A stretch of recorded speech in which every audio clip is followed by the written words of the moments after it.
সন্ধান আপনি পেয়ে যাবেন।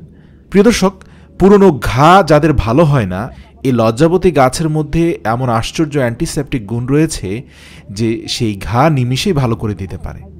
সরাসরি লজ্জাপতি গাছের পাতাকে বেটে আপনি ক্ষতস্থানে লাগাতে পারেন, আবার হালকা পানির সাথে সেদ্ধ করে গাঢ় করে তারপরেও আপনি রেমেডি করে আপনি ক্ষতস্থানে লাগাতে পারেন।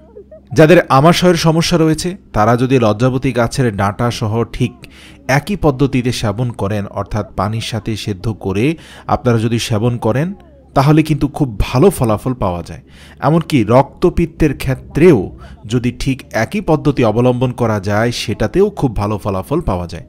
এছাড়াও যাদের হাড় এবং জয়েন্টে ব্যথা হয় তারাও লজ্জাবতী গাছ মূলসহ নিয়ে 4 কাপ পানি দিয়ে ফুটাতে হবে। যখন সে 4 কাপ পানি 1 কাপ পানিতে পরিণত হবে, তখন তার সঙ্গে 1 কাপ দুধ, সম্ভব হলে আধা চামচ ঘি মিশিয়ে দিতে পারেন। তারপর সেটাকে আরও কিছুক্ষণ ভালো